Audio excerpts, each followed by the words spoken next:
Hashtag ಇತ್ತು. ಯಾರಪ್ಪಂದ ಏನೈತಿ, ಬೆಳಗಾವಿ ನಮ್ದೈತಿ. ಈ ಹ್ಯಾಶ್ಟ್ಯಾಗ ಇನ್ನು ಬದಲಾಗಬೇಕು. ಯಾರಪ್ಪಂದ ಏನೈತಿ, ಹಿಡಕಲ್ ಡ್ಯಾಮ ಯಾರಪ್ಪಂದ ಏನೈತಿ, ಇದು ಎಲ್ಲಿ ತನ ಹೋಗ್ಬೇಕಾದ್ರೆ ಇಡೀ ಬೆಳಗಾವಲ್ಲ, ಇಡೀ ಬೆಂಗಳೂರಲ್ಲ ಸಿದ್ದರಾಮಯ್ಯ ಮತ್ತ DK ಶಿವಕುಮಾರ್ ಕಿವಿ ಒಳಗೆ ಹೋಗ್ಬೇಕು. ಇನ್ನೊಂದ್ಸಲ ಜೋರಾಗಿ ಹೇಳ್ಬೇಕು, ಯಾರಪ್ಪಂದ ಏನೈತಿ, ಯಾರಪ್ಪಂದ ಏನೈತಿ. ಧನ್ಯವಾದಗಳು. ನಾನು ಈ ವೇದಿಕೆಯನ್ನ ಯಾಕೆ ಬಂದಿದ್ದೀನಿ, ಒಂದೆರಡು ಮಾತುಗಳನ್ನು ಹೇಳ್ತೀನಿ. ಇಲ್ಲಿ ಎಲ್ಲ ರೈತರಿದ್ದೀರಿ, ತಂದೆ ತಾಯಿಯರಿದ್ದೀರಿ, ನಿಮ್ಮ ಮಕ್ಕಳು ವಿದ್ಯಾಭ್ಯಾಸ ಮಾಡ್ತಾ ಇದ್ದಾರೆ, ಧಾರವಾಡದಲ್ಲಿದ್ದಾರೆ, ಬೆಂಗಳೂರಲ್ಲಿದ್ದಾರೆ. ಎರಡು ಜಲವಂತ ಸಮಸ್ಯೆಗಳಿಗೆ ಈ ನಮ್ಮ ರಾಜ್ಯ ಸಾಕ್ಷಿ ಆಗ್ತಾ ಇದೆ. ಒಂದು ನೀರಾವರಿ ಹೋರಾಟ, ನಮ್ಮ ಬೆಳೆಗಳಿಗಾಗಿ ಹೋರಾಟ, ಇದು ಒಂದು ಜಲವಂತ ಸಮಸ್ಯೆ.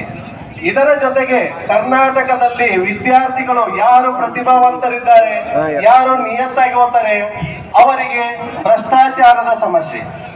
ಈ ಎರಡು ಜಲವಂತ ಸಮಸ್ಯೆಗಳಿಗೆ ನಮ್ಮ ರೈತ ಸಂಘ, ನಮ್ಮ ರೈತರು ಯಾರು ಬಡವರಿದ್ದೀರಲ್ಲ, ಪ್ರತಿನಿತ್ಯ ನಾವು ಅನುಭವಿಸುವಂತಹ ಸಮಸ್ಯೆಗಳು.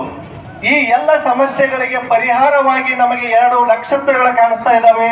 ಆ 2 ನಕ್ಷತ್ರಗಳೇ ಒಂದು ಶಶಿಕಾಂತ್ ಗುರೂಜಿ ಅವರು ಮತ್ತೆ ಚುನಪ್ಪ ಪೂಜಾರಿ ಅವರು.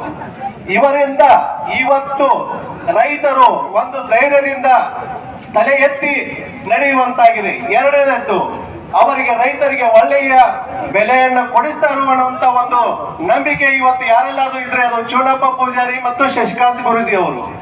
ಇಂತಹ ಒಂದು ದಿವ್ಯ ದಿಟ್ಟತನದ ಒಂದು ವ್ಯಕ್ತಿತ್ವವನ್ನು ಹೊಂದಿರುವಂತಹ ವ್ಯಕ್ತಿಗಳಲ್ಲಿ ನಾವು ಸತತ, ನಾನು ಇವತ್ತಿಗೆ 4ನೇ ದಿನ ಇಲ್ಲಿ ನನ್ನ ಉದ್ಯೋಗ ಬಿಟ್ಟು ಎಲ್ಲ ಕೆಲಸ ಕಾರ್ಯಗಳನ್ನು ಬಿಟ್ಟು ಈ ಒಂದು ವೇದಿಕೆಗೆ ಬರ್ತಾ ಇದ್ದೇನೆ.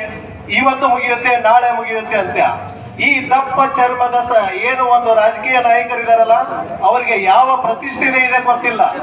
ಒಂದು ಈ ನೀರಾವರಿಯ ಕುರಿತಾಗಿ ಇಷ್ಟೊಂದು ರೈತರು ಒಂದು ಕೂತಿದ್ದಾರೆ ಅನ್ನುವಂತ ಒಂದು ಸೌಜನ್ಯವೂ ಇಲ್ಲ. ಅದರ ಏನು ಸಾಧಕ ಬಾಧಕಗಳಿವೆ, ಏನಾದ್ರೂ ಸಮಸ್ಯೆಗಳಿದ್ದರೆ ಎಲ್ಲ ರೈತರ ಮುಂದೆ ಬಂದು ಹಂಚಿಕೊಳ್ಳಲಿಕ್ಕೆ ಅವರಿಗೆ ಏನ್ ತೊಂದರೆ ಇದೆ, ಏನು ಸಮಸ್ಯೆ ಇದೆ ಅನ್ನೋದನ್ನ ನಮ್ಮ ಮುಂದೆ ಹೇಳಿದ್ರೆ ಇನ್ನು ಯಾರ ಮುಂದೆ ಹೇಳ್ತಾರೆ ಅವರು? ಹಾಗಾಗಿ ಎಲ್ಲ ರೈತರು ತಾವು ಗಟ್ಟಿಯಾಗಿ ಈ ಒಂದು ಹೋರಾಟ ಇವತ್ತು ಕಿಡಿ ಹೊತ್ತಿದೆ, ಮುಂದೆ ಇದು ಜ್ವಾಲೆಯಾಗಿ ನಮಿಸುತ್ತೆ ಅಂತ ಈ ವೇದಿಕೆಯ ಮೂಲಕ ಹೇಳುತ್ತೇನೆ. ಹಾಗೆ ನಾನು ಈ ವೇದಿಕೆಯ ಮುಖಾಂತರ ಶಶಿಕಾಂತ್ ಗುರೂಜಿ ಅವರು ಹಾಗೂ ಚುನಪ್ಪಣ್ಣ ಪೂಜಾರಿ ಅವರ ಪಾದಗಳಿಗೆ ನಮಸ್ಕರಿಸಿ ನಾನು ಏನ್ ಬೇಡ್ಕೊಳ್ತಾ ಇದ್ದೀನಿ ಅಂದ್ರೆ, ಧಾರವಾಡದಲ್ಲಿ ವಿದ್ಯಾವಂತ ವಿದ್ಯಾರ್ಥಿಗಳು ಯಾರು ನೌಕರಿ ಬೇಕಂತ ಓದ್ತಾ ಇದ್ದಾರಲ್ಲ, ಅವರು ICU ನಲ್ಲಿದ್ದಾರೆ. ICU ನಲ್ಲಿ ಅಂದ್ರೆ ಏನ್ ಗೊತ್ತಾಯ್ತಲ್ಲ, ಅವರಿಗೆ ಓದಿದಕ್ಕೆ ಅವರ ಪ್ರತಿಭೆಗೆ ತಕ್ಕಂತ ಹುದ್ದೆಗಳು ಸಿಗ್ತಾ ಇಲ್ಲ.